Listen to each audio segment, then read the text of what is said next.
हमारे बीच में हमारे झज्जर से हमारी विधायक पूर्व शिक्षा मंत्री हमारी बहन गीता भुजबल जी, हमारे भाई हमारे गांधी से विधायक हमारे भाई कुलदीप वत्स जी, कोसली से हमारे पूर्व मंत्री जगदीश बोरा जी।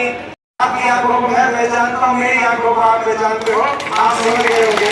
आपका कितना धन्यवाद करना।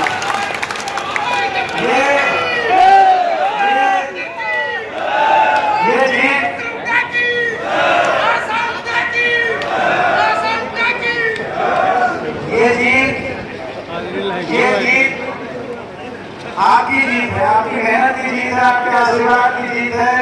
मेरा तो केवल नाम था, मैं तो केवल नाम में था उम्मीदवार।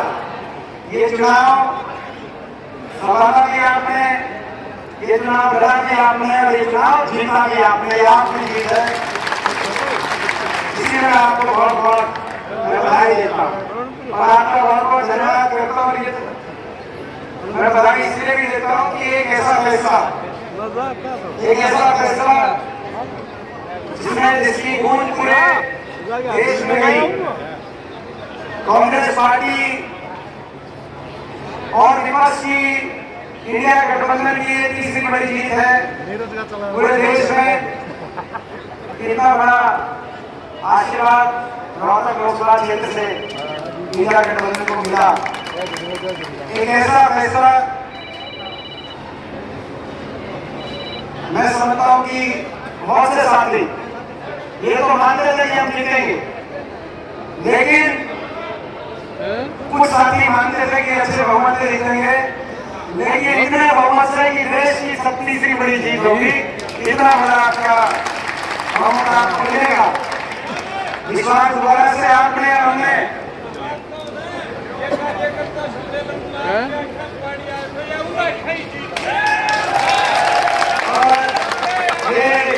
प्रीति गार्डन यहीं से शुरुआत हुई थी ना, और यहीं से शुरुआत हुई थी। यहीं आज हम आप और हम बैठे हैं। आपकी और हमारी, मैं समझता हूँ आपकी और हम भी भावुक हुए थे यहाँ पे, और आज भी खुशी से आप और हम भी भावुक हो रहे हैं। हमारा दिल जो है खुशी से भावुक है। कैसी जीत, लोकसभा क्षेत्र की ऐसी जीत, 36 बिरादरी का आशीर्वाद पूरे देश और प्रदेश में कहीं मिला है। 36 बिरादरी का आशीर्वाद, हर वर्ग का आशीर्वाद तो रोहतक लोकसभा क्षेत्र में मिला है। कोई ऐसा वर्ग नहीं जिसका आशीर्वाद न मिला हो। ये लोकसभा चुनाव साबित हुआ। ऐसी समाज के 100% बूथों पर अगर जीत हुई तो रोहतक लोकसभा क्षेत्र के अंदर कांग्रेस पार्टी की जीत हुई। पूरे प्रदेश में सबसे बड़ा अहीर बहुल्य अगर विधानसभा कोई है, सबसे ज्यादा जहां अहीर बहुल्य विधानसभा क्षेत्र कोई है तो कोसली विधानसभा क्षेत्र, वहां से भी कहीं जीत हुई तो आपकी जीत हुई। पूरे प्रदेश में सबसे बड़ा अगर पंजाबी समाज बहुल्य विधानसभा क्षेत्र कोई है तो रोहतक विधानसभा क्षेत्र है, वहां से भी कोई जीत हुई तो आपकी जीत हुई। और लगभग पहरावा से रामनवास तक और कोंडरावली से देवठाना तक लगभग ब्राह्मण बहुल्य जितने गांव हैं, लगभग हर गांव से आप लोगों ने आशीर्वाद देने का काम किया। राजपूत समाज के जितने गांव हैं, इस बार ज्यादातर गांव में आपको लीड मिली। पूरे समाज के जितने गांव हैं, हर गांव में आपको इस बार आपको आशीर्वाद मिला। 36 बिरादरी और पूरे उत्तर भारत में अगर लगभग सारे शहर, रोहतक शहर, बहादुरगढ़ शहर के बड़े शहर और लगभग हर शहर में अगर लीड मिली तो रोहतक लोकसभा क्षेत्र में ये जीत आपकी जीत है। और ये जीत इंसानियत की जीत है, ये 36 बिरादरी की जीत है। इंसानियत की जीत है, ये अपने उज्जवल, ये विकास की जीत है, ये सकारात्मक राजनीति की जीत है, ये किसान की, ऐसी समाज की, बैकवर्ड समाज की, अगड़े की, पिछड़े की, छोटे व्यापारी की, कर्मचारी की, नौजवान की, महिला शक्ति की, नौजवान की, हर वर्ग की, छात्र की, ये सबकी जीत है। कर्मचारी की, कर्मचारी वाले भी बुलंद थे और बेंचस्ती भी लागू 3 महीने बाद हो जाएगी हमारे कर्मचारी पहले बता दें। हाँ ठीक बात, ये सबकी जीत है और ये हरियाणा की सकारात्मक राजनीति की द्वारा से हरियाणा में ठीक बात है, ये हरियाणा में ये ठीक बात है, जीत का भैया रुकेगा नहीं। अरे आपका भैया, जिस भैया को आपने स्टार्ट करके भेजा हो वो पहले नहीं रुका तो अब क्या रुकेगा। पिछली बार भी भाई जो मैं समझता हूँ और इस बार भी चंडीगढ़ तक जाएगा। मैं 2 बात, देश की बात, फिर कुछ हरियाणा की, फिर आपकी बात में करके अपनी बात समाप्त करता हूँ। देखिए देश में भी बहुत बड़ा बहुमत मिला इंडिया गठबंधन को। संख्या बल एनडीए के पास जरूर हो सकती है, लेकिन देश के लोगों ने बाबा साहब के संविधान को बचाने का काम किया, देश के लोगों ने लोकतंत्र को बचाने का काम किया। अगर चूक हो जाती तो बाबा साहब के संविधान को, जिस संविधान पर नजर आ चुकी थी सरकार की, आने वाले समय में लोकतंत्र को कोई नहीं बचा सकता था। अगर चूक हो जाती तो गरीब आदमी को वोट का अधिकार के आगे कितना रह पाता, नहीं रह पाता, इस पर प्रश्न चिन्ह लग गए थे। देश में भी लोगों ने एक संतुलन बनाने का काम किया, देश के प्रजातंत्र में, राजनीति में। ये सही है कि संख्या बल इनके पास है, मगर अल्पमत में सरकार इनकी है, बहुमत इनको नहीं मिला, भारतीय जनता पार्टी को बहुमत नहीं मिला। इधर उधर से संख्या बटोर कर, जैसे हरियाणा में संख्या बटोरी थी, इधर उधर से संख्या बटोर कर ये सरकार बनाने का काम इन्होंने किया है। संख्या बल इनको मिली होगी हमसे ज्यादा, लेकिन नैतिक बल देश के लोगों ने दिया है, तो देश के विपक्ष को नैतिक बल दिया है। और नैतिक बल में, प्रजातंत्र में नैतिक बल में बहुत जादू होता है, नैतिक बल में बड़ी ताकत होती है। आपने देखा होगा जब ये शपथ ग्रहण समारोह हो रहा था और उससे पहले जो इंडियन की बैठक सेंट्रल हॉल में पार्लियामेंट में हो रही थी, तो आपने देखा होगा सबके चेहरों की हवा उड़ी हुई थी। और जब कांग्रेस संसदीय दल की बैठक हो रही थी और इंडिया गठबंधन की बैठक हो रही थी, सबके चेहरों पर चमक थी। ये इस नैतिक बल की चमक है।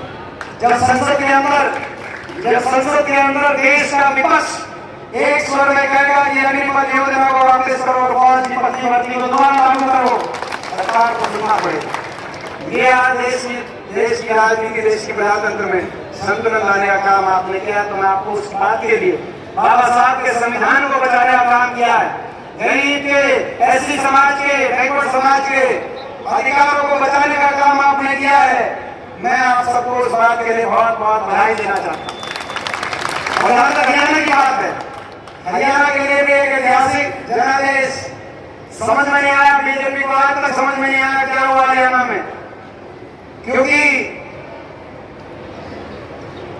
बढ़ोतरी और घटोतरी तो सुनी थी 5%, इसके पक्ष में स्विंग हो गया, 10% स्विंग हो गया, लेकिन देश का रिकॉर्ड तोड़ते हुए 20% अगर स्विंग, 20% बढ़ोतरी देश में, केवल इस चुनाव में नहीं, देश के इतिहास में 20% अगर मत बढ़ा तो 28% से बढ़कर लगभग 48% मत कांग्रेस पार्टी का हरियाणा के अंदर 20% मत बढ़ा, जो कि पूरे देश में विपक्ष का सबसे ज्यादा, इंडिया गठबंधन को अगर पूरे देश में कहीं सबसे ज्यादा मत मिला है तो तमिलनाडु में, जहां स्टालिन जी मुख्यमंत्री हैं, इंडिया गठबंधन को वहां नहीं मिला, केरल में नहीं, कर्नाटक में नहीं, तेलंगाना में नहीं,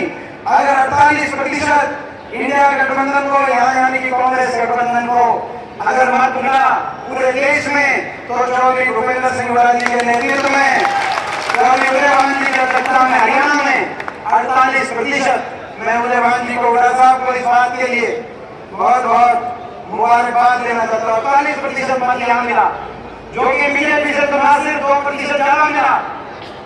आपको याद होगा पिछली बार बीजेपी को 58% मत मिला था 2019 के लोकसभा चुनाव में, लेकिन जब विधानसभा का चुनाव हुआ तो 20% कम हो गए हो, जो 58% से 38% में आ गई बीजेपी। जब विधानसभा का चुनाव हुआ आपको याद होगा 75 पार के नारे से 40 पे आ गई। अभी भी ये कहते हैं कि हमारा सबसे बड़ा चेहरा प्रधानमंत्री जी का चेहरा है, उसको आगे लेके लड़ रहे थे चुनाव। जब उनको आगे लेके चुनाव लड़ा तब भी 46 सीटों पे हमारी बढ़त आई और केवल 44 पे बीजेपी की बढ़त आई। 3 महीने बाद अभी आगे आगे देखते हैं होता है क्या हरियाणा में। 3 महीने बाद क्या होगा अंदाजा आप लगा सकते हो, आप अंदाजा लगा सकते हो। जनता ने साफ स्पष्ट संकेत कि हरियाणा में बदलाव, कांग्रेस के पक्ष में लोगों ने जो ये जनादेश दिया है, हरियाणा के कोने कोने से एक ही आवाज आ रही है, हरियाणा के कोने कोने से भारतीय जनता पार्टी की हरियाणा सरकार 3 महीने बाद जा रही है और हुड्डा साहब के नेतृत्व में कांग्रेस पार्टी की सरकार हरियाणा में आ रही है। लोगों ने फैसला कर लिया है। और मैं एक और बात बताना चाहता हूं, एक और 10 की 10 लोकसभा सीट पे इतना अच्छा प्रदर्शन रहा आपका, 5 में हम जीते, लेकिन 10 की 10 सीट पर आपके वोट प्रतिशत में जबरदस्त इजाफा हुआ और बीजेपी के वोट प्रतिशत में जबरदस्त गिरावट आई। एक आधी सीट जो बहुत नजदीकी मुकाबले में अगर हम ले गए, जैसे भिवानी मेंदर में भागी 21% वोट कांग्रेस की बढ़ी, 21% और भारतीय जनता पार्टी की 20% वोट में वहां भी गिरावट आई। आप अंदाजा लगा सकते हैं। और केवल लोकसभा ही नहीं, ये भी ऐसा 90 के 90 विधानसभा में कोई एक विधानसभा भी ऐसी नहीं है प्रदेश में किसी कोने में हो, कोई जातिगत समीकरण हो विधानसभा में, पलवल में हो, फरीदाबाद में हो, सिरसा में हो, अम्बाला में हो, नागल चौधरी हो, गुड़गांव हो, कोई एक विधानसभा क्षेत्र 90 के 90 विधानसभा क्षेत्रों में कांग्रेस के वोट में बढ़ोतरी हुई और भाजपा के वोट में गिरावट आई। ये होता है संकेत। मैं कहना चाहता हूँ आज मैं कहना चाहता हूँ झज्जर में हमारे परिवार के बीच में से मैं चुनौती देते हुए चंडीगढ़ में बैठी हुई सत्ता दल को मैं चुनौती देते हुए कहना चाहता हूँ कि लोकसभा चुनाव में भाजपा हुई हाफ, विधानसभा चुनाव में भाजपा होगी साफ। चुनौती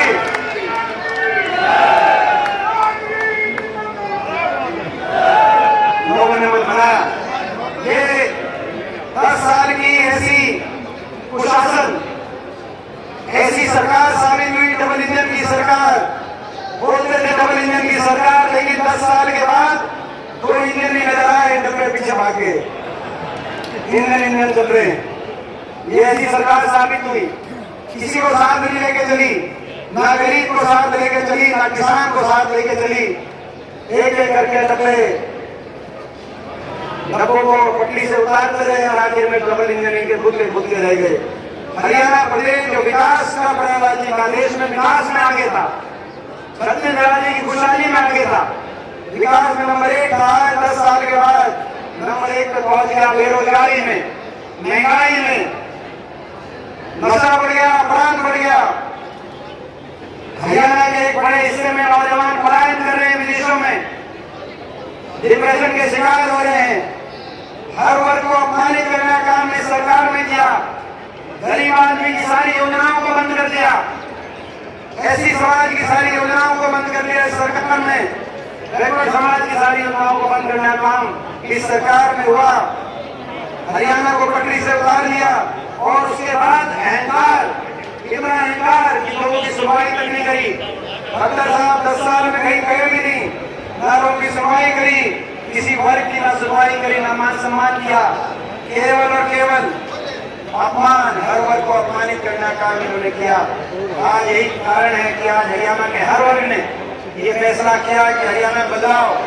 तो ये बदलाव 2-3 महीने की बात है, 2-3 महीने का समय है। 2-3 महीने आपको और हमको फिर जुटना होगा, आपको और हमको फिर जुटना होगा। इन 2-3 महीने में भाई एक तो क्या फतेह हो गया है, लेकिन दूसरे के लिए चढ़ाई करनी होगी। आपको और हमको फिर जुटना होगा इन 2-3 महीने में। और मैं विश्वास दिलाता हूँ आपकी सरकार बनेगी।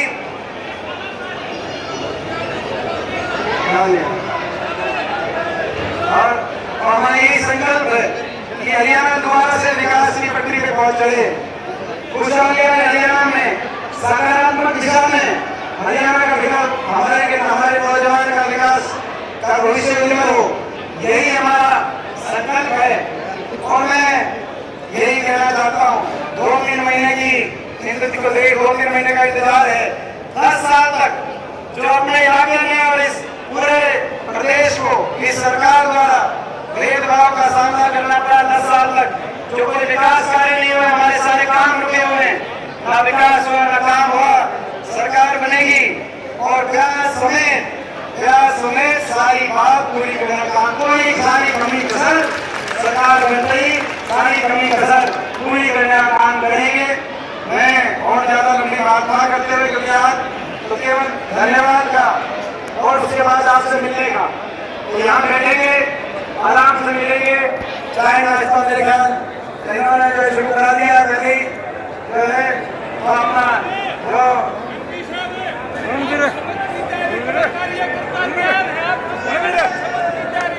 अभी प्रोग्राम बनाएंगे, जो आप कहोगे वो प्रोग्राम बनाएंगे, जैसे आप कहोगे वैसी मेहनत करेंगे।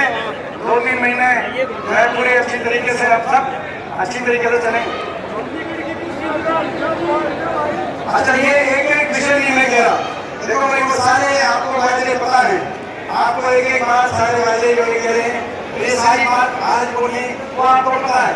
आप तो हमारे घर के हो, आपने वो सारे हमारे वायदों को लोगों को लेके आने का काम किया है। मुझे आपके सामने अब एक से मिलने का क्रम यहाँ बैठ के शुरू करेंगे ताकि वो मेरी चीज है कि मैं सबसे मैं मिल लूँ, ताकि भाई और ये कह रहे थे कि किताब जल्दी आ गई, इनका फोन आया मेरे पास कि आप रेस्ट हाउस में चले जाओ, चाय कॉफी पी के आना 1 घंटे के बाद। मैंने कहा 1 घंटे में मैं इतना चाय का कितने आदमी है, तो भाई 1000-2000 आदमी आए हैं और अभी पार्टी आ रहे हैं। मैंने कहा 1 घंटा में रेस्ट हाउस में चाय पीऊंगा। मेरे बाद तो रेस्ट हाउस में किसी ने चाय देखा किसी ने। भाई देखो ये काम कोई 20 साल में किया मैंने,